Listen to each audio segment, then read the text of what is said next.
Colorado. Denver, Stapleton Airport, July 19th, 1989.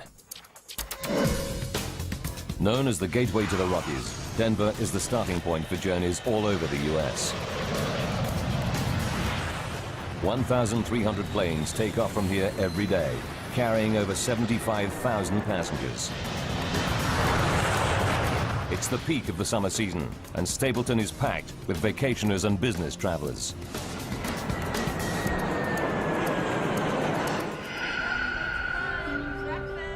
Debbie McKelvey will be among the vacationers flying from Stapleton today. She's taking her children, Devon, age 6, and her son Ryan, who's 7, to a family reunion back in her home state of Pennsylvania. I was going home for 2 weeks with my children, and I was very, very excited about the trip. Debbie is taking advantage of United Airlines Children's Day promotion. Today, kids under 14 can fly for 1 cent, but each must fly with a paying adult. Debbie pairs up with a tennis club girlfriend, Ruth Ness, so she can sit with one of the kids. It was nice having Ruth with me because she entertained one child while I was entertaining the other child. 1:15 p.m. Debbie, Ruth, and the kids wait to board flight UA 232 to Philadelphia via Chicago.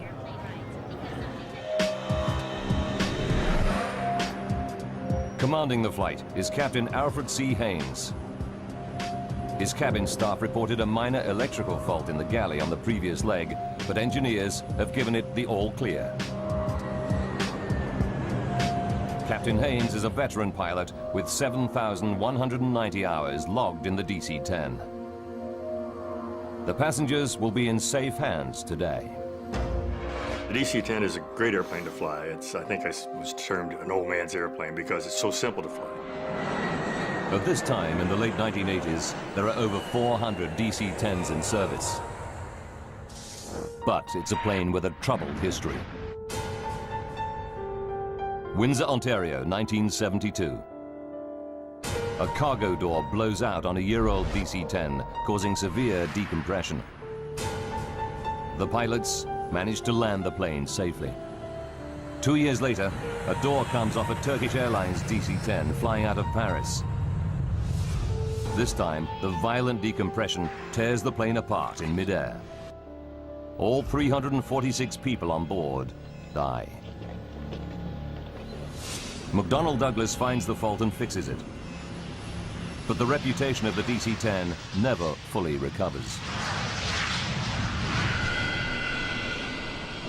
The DC-10 making flight 232 today is in its 17th year of service and has flown over 43,000 hours. So far, without incident. Today should be no different. Jerry Schemmel is Deputy Commissioner of the Continental Basketball Association and a frequent flyer. I was never a nervous flyer. I always kind of enjoyed flying. I took my first flight at age 18. I always enjoyed it. Jerry is flying to Columbus on business with his boss and great friend, Jay Ramsdell. Their original flight is cancelled, but Jay gets a seat on the very next flight. The bad news is there's no seat for Jerry. Jay decides to stay with his buddy and wait for an even later plane. I didn't think much of it at that time. I thought it was a nice gesture. I thought to myself, I hope I would have done the same thing.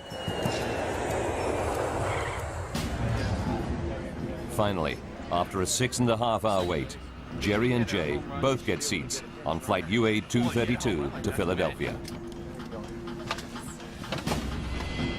Flight 232 is busy today. It's carrying 285 passengers and 11 crew. Debbie McKelvey boards with her friend and 2 kids. They add to an unusually high number of children on board. 52 in total, thanks to the Children's Day deal. For senior flight attendant Jan Brown Law, lots of children on board means a busy flight ahead. After a 4-day trip, Jan is excited to be heading home to Chicago. I just remember feeling just the energy of this last leg and getting all pumped up to do the service. Captain Haynes, co-pilot Bill Records, and flight engineer Dudley Dvorak run through their pre-flight checks. They taxi out to the runway and await the takeoff clearance. At 2:09 p.m., the three-engine jet flies out of Denver. The morning we left Denver, it was clear skies, beautiful day, nice smooth air, comfortable flight, just a routine flight. Debbie McKelvey sits with her son Ryan, while her friend Ruth is one row behind, looking after her daughter Devon. At 3:16 p.m., they're finishing their meal.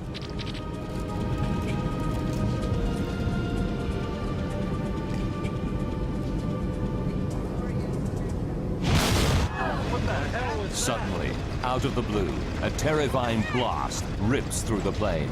The first thing I thought was a bomb has gone off. I really did. I thought someone had planted a bomb, it had been detonated, and we started to drop. The only way I can think to explain it, it's like if you're driving down a highway and you hit a pothole. Jan Brown Law fears it may be a breach in the plane's fuselage. I instinctively sat down on the floor and held on, not knowing if it were a decompression, that everything that isn't tied down securely is going to be sucked out. There's no sign of any visible damage inside the plane. But up in the cockpit, Captain Haynes scans the engine instruments and quickly realizes that his number 2 engine is malfunctioning. I've never had a jet engine fail in flight. Only in the flight simulator, never in flight. But this time, it's happening for real. 3:17 p.m. Captain Haynes' priority is to shut down the problem engine. He's not too worried. The DC-10 can fly comfortably on its remaining 2 wing-mounted engines. Haynes follows the shutdown procedure and cuts off fuel and power to the number 2 engine.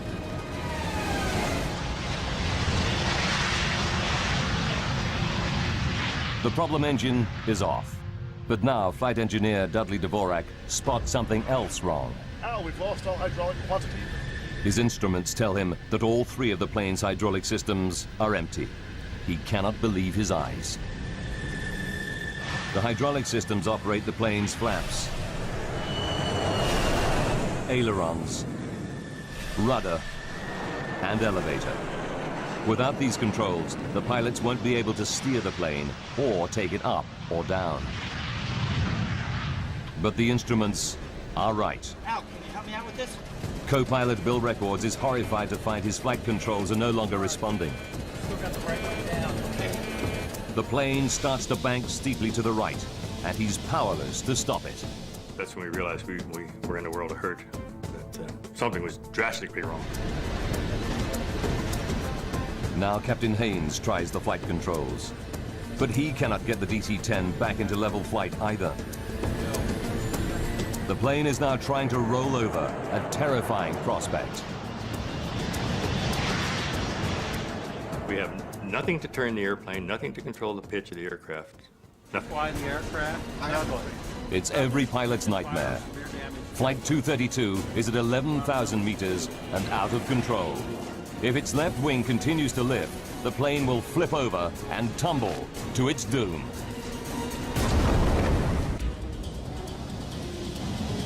United Airlines Flight 232 is down to 2 engines. Worse still, the plane has lost all conventional flight controls. Despite everything that Captain Haynes tries, the plane seems bent on turning over. Back in the cabin, the passengers feel the plane banking steeply. Now, my son at 7½, he had always been a people watcher. And he looked around and he said, something's not right here. You could feel the turn. You could feel the sensation physically of your body leaning off to the right side. I remember feeling that and thinking that was very unusual. 3:18 p.m. The left wing is so high that the plane is in an extremely steep bank. Al Haynes knows that within a few more seconds, it will roll over and tumble out of control. There is just one old aviator's trick left to him. If it fails, Flight 232 is doomed. The first reaction was to just close one throttle and push the other one up, see if maybe that would help. In a desperate bid to restore level flight, Haynes tries adjusting the relative power of the two wing engines. If the right engine runs faster, the airplane will bank left, and vice versa.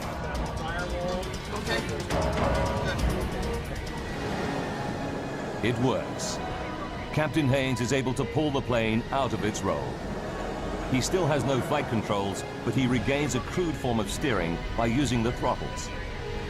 But Haynes finds that he can only make right-hand turns.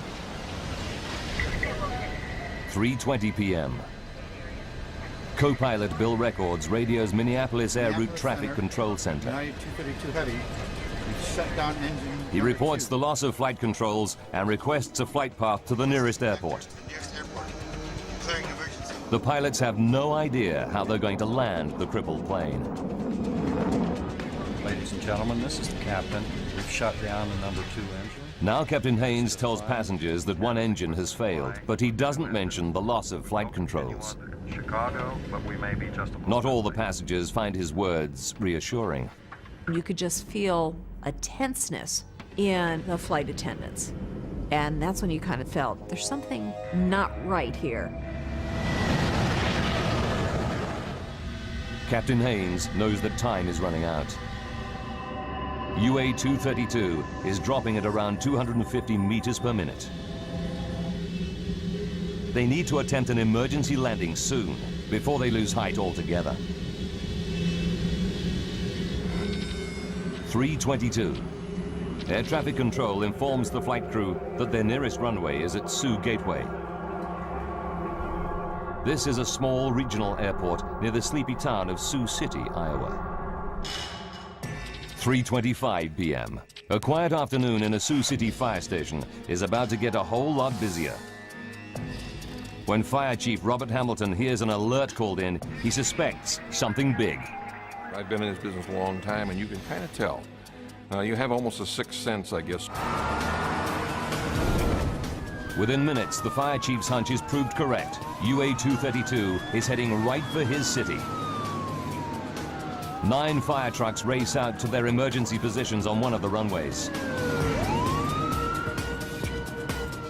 Now Captain Haynes and his crew have to work out how they're going to land the plane with barely any controls.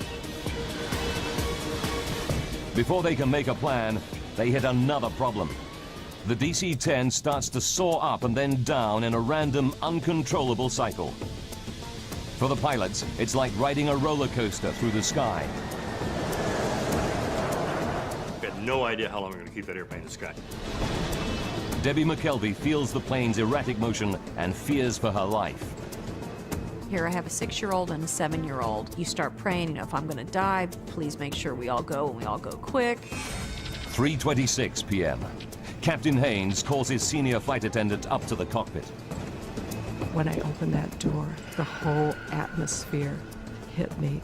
It's the worst crisis possible. The captain tells Jan to prepare the cabin for an emergency landing. As I walked through the first-class cabin, I just could not look anybody in the eye because I was afraid they'd read the fear in mine. Denny Fitch is a DC-10 training pilot flying home from an instructor session. He knows that something is wrong and offers his help. 3:29. What Denny finds in the cockpit shocks him. It was an amazing scene for me because both the pilots were in fact on the controls. Both of them, their tendons in their forearms were raised from effort. Their knuckles were white from grip. As an expert training pilot, Denny Fitch is ready for any emergency, but he's never seen anything like this before. I was dumbfounded because it was unheard of. As a matter of fact, there was no procedure for it, having no hydraulics. The first thought that came to my mind, to be honest, was that I was going to die that afternoon. Ladies and gentlemen, Captain Haynes now tells his passengers the plane is damaged and they'll be making an emergency landing in Sioux City. This landing's a little different than you're used to. 296 people could lose their lives. Getting this airplane down without crashing will be the ultimate test of pilot skill. Denny offers to help out any way he can. I said, "Captain, would you want me to do your throttles?" And he responded, "Yes, do that." Denny takes over on the throttles, the only controls still functioning. They allow him some degree of steering, but the plane is still only able to make right-hand turns.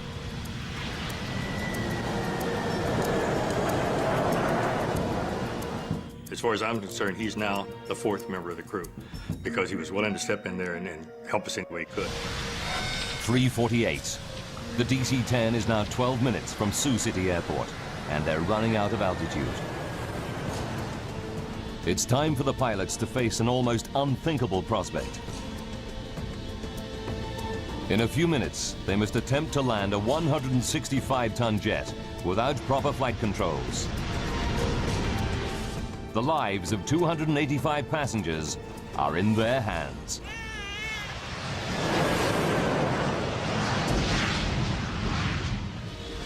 The pilots must now try to line up for the final approach into Sioux City Airport. Denny Fitch will attempt to steer the plane and control its descent, all by adjusting the throttles. What's more, the plane can only make right-hand turns. The plan is to make a series of looping turns and hope that as they come out of their final circuit, they're facing the runway. The odds are stacked against them. At 3:50 p.m., Senior Flight Attendant Jan Brown-Law begins her final safety briefing. The passengers were right there in the palm of our hand. There, you could have heard a pin drop. Jan pays special attention to the 4 children too small to have their own seats. You need to put your seatbelt on and cross. Official guidelines are non-specific, but United Airlines procedure at the time is for adults to hold these lap children on the floor during an emergency landing. Jan is anxious about the procedure, but has no option but to follow protocol. It makes my skin crawl to this day to think that I found myself telling passengers, parents of lap children, to put their child on the floor and hold them down. As the flight crew near Sioux City, they are only too aware of what's at stake. You've got 296 lives in your 2 hands. You literally do. And I've never felt so overwhelmingly, responsible for anything in my life. With no brakes, the DC-10 will need a long runway. Air traffic control assigns them runway 31 at 2,700 meters. It's the longest at Sioux City. 3:52 p.m. Denny Fitch puts the plane into its final looping turn. He knows the crippled jet would never be able to regain altitude for a second attempt. This was it. We had to land on that runway. One time, that's all we had. As they emerge from their final loop, the pilots see a wonderful sight. Sioux City Airport, dead ahead. There's just one problem. It's the wrong runway. Here we are, there's a runway right in front of us. We're out of time, we're out of altitude. That's where we're going to go. Runway 22 is much shorter than runway 31, and it's full of fire trucks and ambulances. It wasn't until probably a couple of minutes at the most that we had a change in that the runway was actually shifted then from 1331 to runway 22. 3:59. Fire trucks race out of the path of the plunging DC-10. And so we were basically just kind of scrambling, getting out of the way, if you will, and trying to get to an ideal position for that particular runway. Captain Haynes orders the passengers into the brace position. Brace, brace, brace. The minute we said brace, it was like a breeze going over a field of wheat. Everybody in the cabin disappeared from sight to go into their brace position. I kept thinking, this is it. And I actually made my son shut the window shade. And I thought, we don't need to see, the end as it's coming.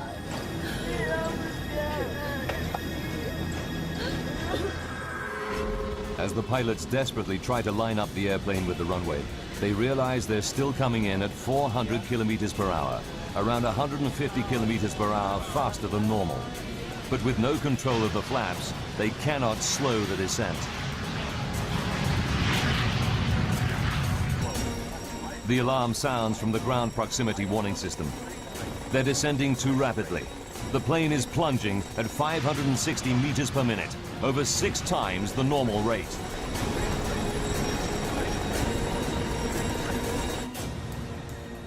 Down on the ground, a local news crew races into position to cover the crash landing. Not gonna be pretty. 4 p.m. Just seconds from landing, the nose and right wing drop.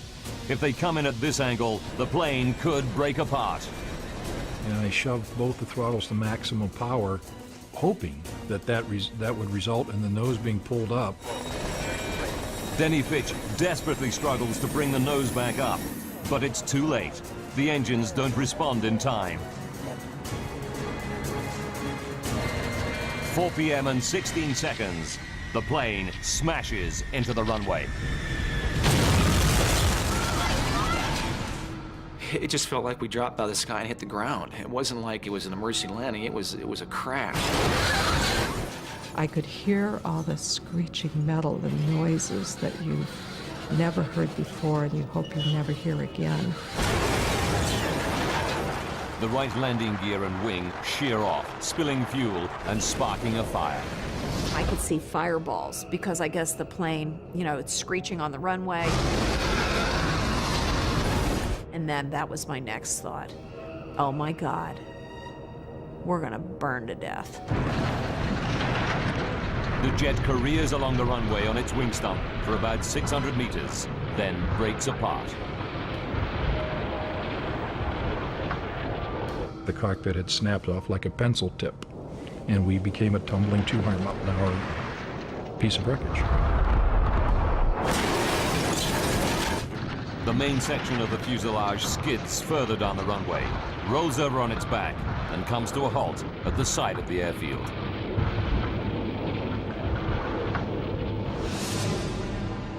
The plane is split into 3 main pieces: cockpit, tail section, and middle passenger section.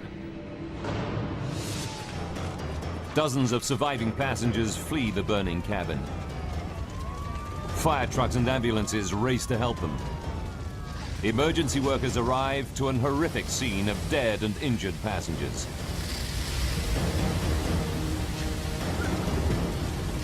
Survivors escaping the wreckage scatter through cornfields at the edge of the runway. Debbie and her son Ryan are among them. I grabbed my son and we started running and running. And I had no idea where we are. Some of the children and babies held on the floor before landing are missing. The violence of the crash tore them from their parents' grasp. One grief-stricken mother confronts flight attendant Jan Brown-Law. And she just looked up at me and she said, "You told me to put him on the floor, that it would be all right." And I thought, I'm going to live with those words for the rest of my life. The child, 23-month-old Evan Zhao, tragically died in the burning jet. In the chaos of the crash, Debbie McKelvey and her son Ryan managed to get out of the wreck. But she can't see 6-year-old daughter Devon anywhere. So then you start really thinking, why didn't I have both of them? And it's just a horrible, horrible sinking feeling. Jerry Schemmel escaped the cabin unhurt. But now he hears a baby's cries. Despite the choking fumes, he ventures back inside the burning aircraft.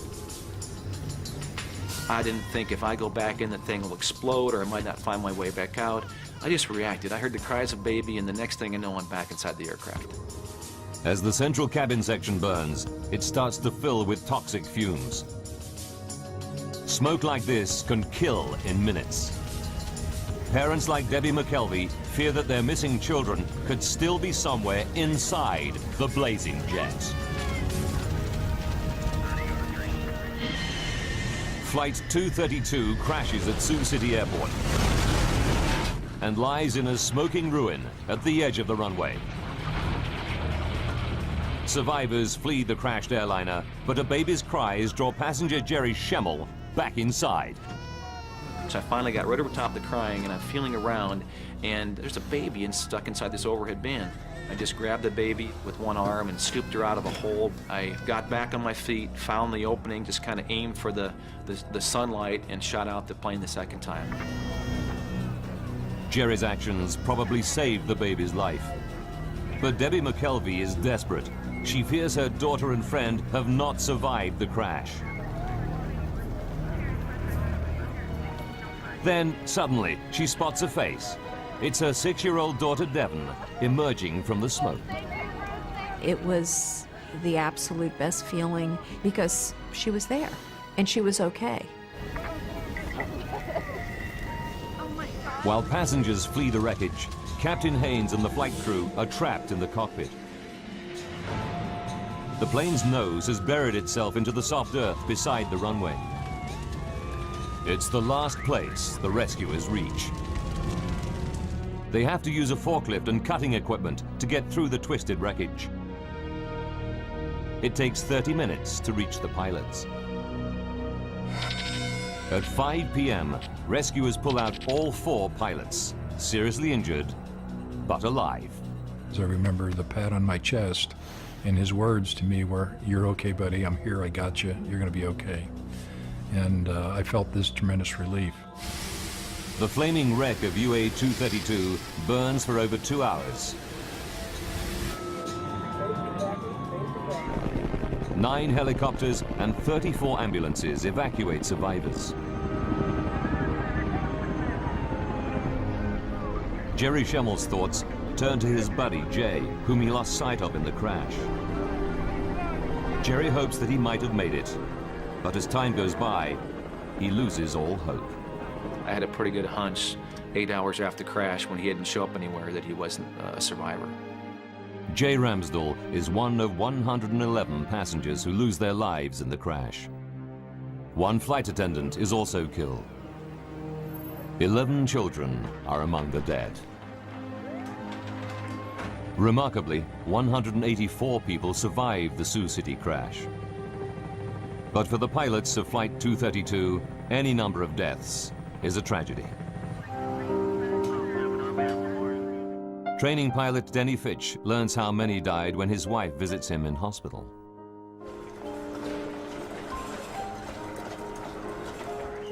And she started crying because she realized I didn't know the truth.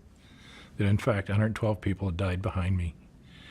And I saw her cry, I had my answer. And I cried every waking moment for the next 3 days. I just couldn't stop crying. It just so tore my heart out to know that people died behind me. I was ready to die for them, and I didn't want them to die. Al Haynes and the flight crew are determined that something positive should come out of the tragedy. I would like to say that this crew, and in fact the entire industry, is dedicated to finding the cause of this accident. So maybe we can never have it happen again.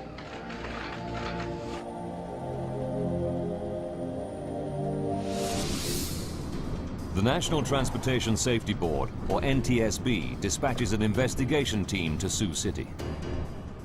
With 427 DC-10s still in service all around the world, they need to find out what happened to the plane, and quickly. Frank Hildrup leads the team, analyzing the aircraft structure. There's a lot of apprehension and anxiety, of course, that we always go into these things with, and I was fairly new at the time. I had not been with the agency but for about 9 months. Hildrup and the NTSB team arrive in Iowa 9 hours after the crash and get straight down to work. The investigators' first priority is to try to recover every piece of the wreckage so that they can reassemble the aircraft. It's a mammoth task. It was such an immense accident scene that we just knew we had a long investigation ahead of ourselves. The crash scatters thousands of fragments of debris over a distance of 1 kilometer. Emergency services and the National Guard mobilize hundreds of personnel. They scour every square meter of land around the runway. The tiniest component might tell them what triggered the crash, as investigator Jim Wildey knows only too well. If you want to understand how the airplane came apart, If you want to understand the interrelationships of various pieces, it is very useful sometimes to put the structure back together. Investigators interview the 4 pilots to explore the bizarre loss of controls they reported during the flight. Now we've lost all hydraulic pressure. Captain Haynes and the crew confirmed that shortly after the dramatic failure of their number 2 engine, all their hydraulic systems went down. It mystifies investigator Frank Hildrup. I know personally I wasn't prepared for dealing with an airplane crash where it had lost all of its hydraulics. Extremely unique event and something I personally had never encountered before.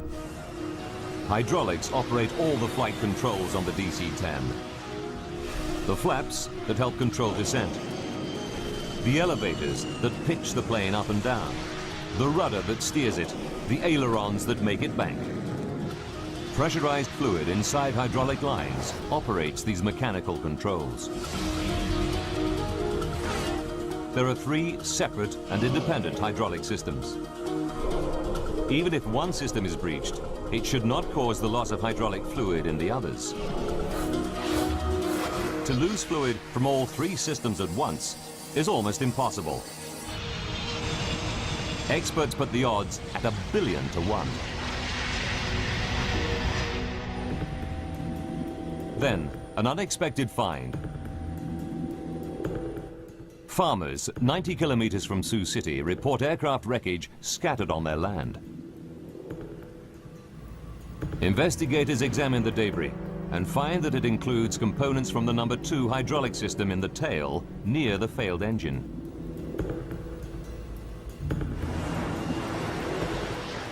The team can calculate from the plane's flight path exactly when these parts fell. They discover it happened at 3:16 p.m., the same moment as the loud bang and the engine failure. What the heck? What was that? Everything points to a catastrophic event inside the engine, which then damages the hydraulic systems.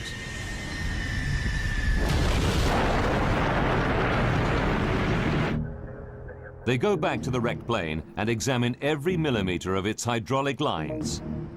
It's a painstaking process, but it pays off. They find puncture holes in the pressure lines of the plane's other 2 hydraulic systems, and the holes in both sets of pressure lines are near the failed engine. We determined that all the 3 hydraulic systems had been breached and that's why the hydraulic fluid was lost and they lost the ability to really control the airplane. It's incredible, but true. Something did put all 3 hydraulic systems out of action at exactly the same moment. But the team still has to prove that the number 2 engine caused the damage.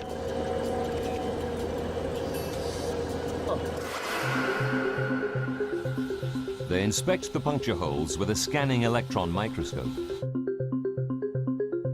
and find minute traces of titanium. Titanium is used for critical airplane parts because it's tough, yet very light. On the DC-10, the only titanium anywhere near the tail section is inside the number 2 engine.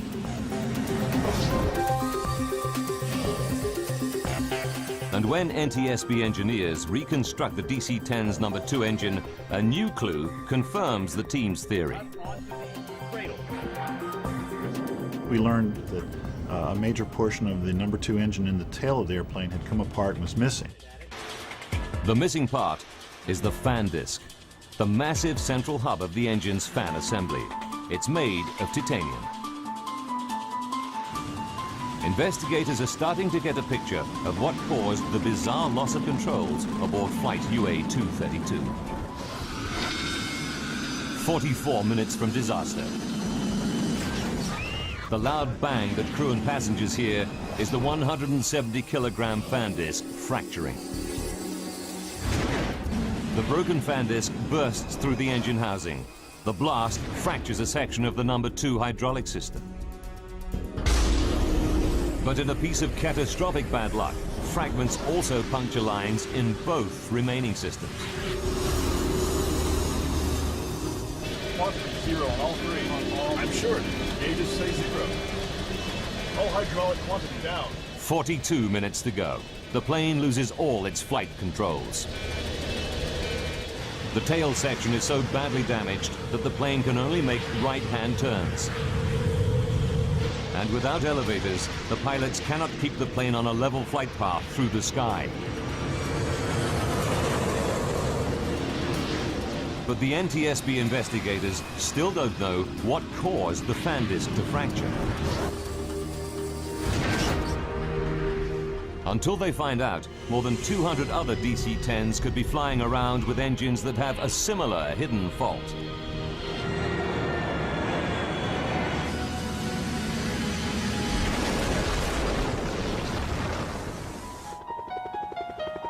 They must locate and examine the missing pieces of fan disc.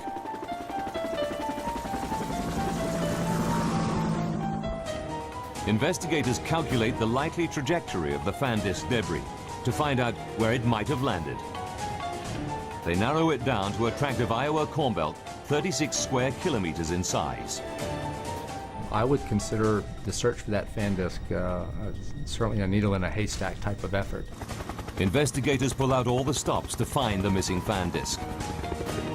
They scour the area with 4 helicopters, but find that the 3-meter-high corn stalks conceal everything on the ground. They even deploy infrared cameras to try to locate the pieces. But after weeks of searching, they draw a blank. General Electric, the engine manufacturer, offers members of the public a large reward for the missing fan disc.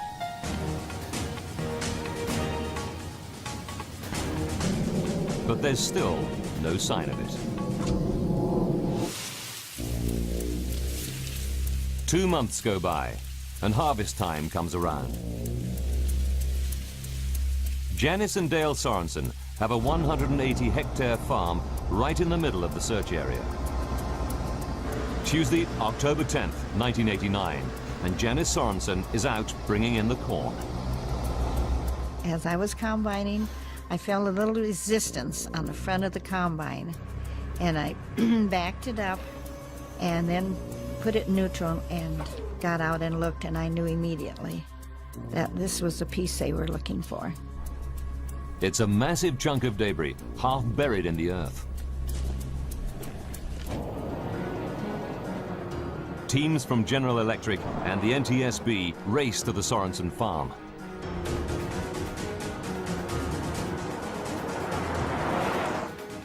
Dale and Janice help investigators dig out the piece of wreckage.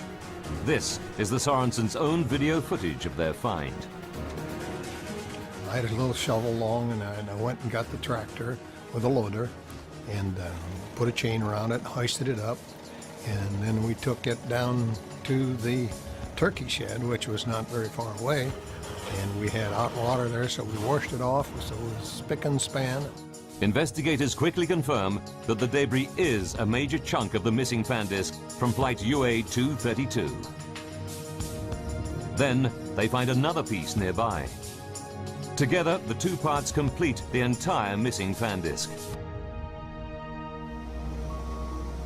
Janice Sorensen learns that her find could hold the key to the disaster. I was very emotional about it. I had some tears. It was a combination of the excitement of finding the piece and of the tears for those who'd lost their lives. One more. Janice and her husband Dale collect General Electric's $120,000 reward. They give over half the money to charity. The NTSB can now begin the next phase of their investigation. They fly the fractured fan disc to the labs of the engine manufacturer General Electric to find out what could break apart such a robust metal component. Jim Wildy, a metallurgist by training, examines the fan disc, starting with the main fracture line where it broke apart. He spots something branching off it, a fatigue crack 13 millimeters long. It's rare to find metal fatigue in a fan disc. These components are specifically designed to withstand the enormous rotational forces within the engine.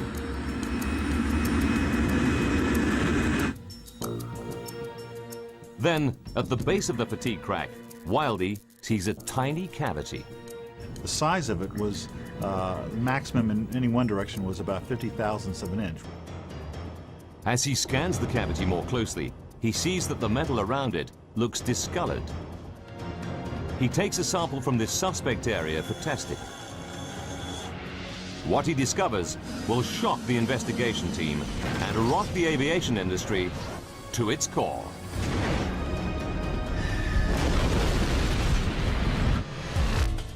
Investigator Jim Wildey examines a tiny cavity in the fractured fan disc from flight UA 232.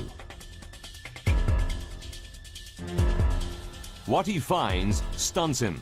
Around the cavity, there is an impurity in the titanium alloy.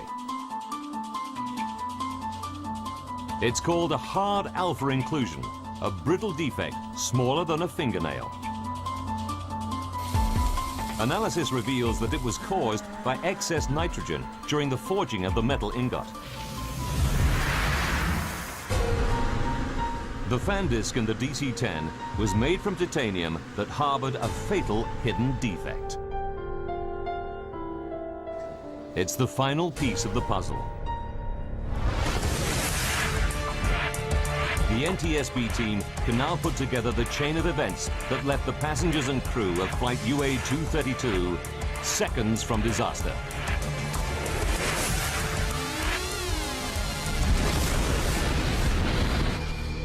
As the DC-10's fan disc rotates at 3,800 RPM, the huge stresses initiate a minute crack in the defect. With every flight, it grows fractionally bigger. July 19th, 1989, 44 minutes from disaster. The fan disc has been in service for 15,503 flights over 17 years. The crack reaches 13 millimeters in length. The faulty fan disc can no longer cope with the stresses imposed by its rotation. It shears in two. The damage it causes makes the DC-10 virtually unflyable. For the next 40 minutes, the pilots struggle to control the plane.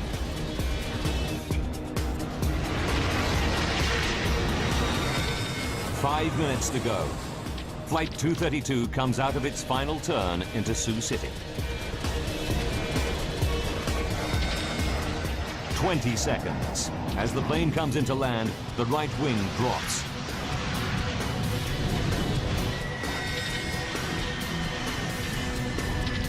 Disaster strikes.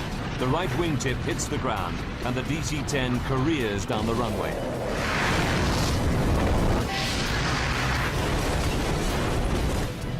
A $21 million jet weighing 165 tons is brought down by a tiny metallic floor.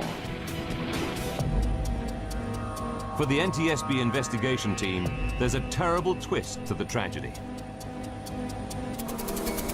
Investigators discover that United Airlines technicians made a routine inspection of the defective fan disc just 16 months before the crash.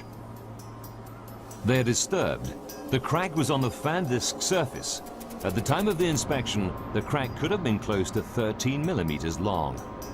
This disc had been inspected before the accident, and we determined that the crack was of a detectable size, but that it just wasn't detected. The NTSB report concluded that the crack was probably missed due to human error. The report accepted that United Airlines inspection procedures complied with regulations and were up to industry standard, and cited human factors as an industry-wide problem in engine inspection. In the wake of the Sioux City disaster, the Federal Aviation Authority upgraded engine inspection procedures. The FAA also demanded changes to the DC-10's hydraulic systems. Airlines were required to add shut-off valves to limit the amount of fluid that can drain from a breach in hydraulic lines. But today, lab children are still allowed to remain unrestrained during emergency landings.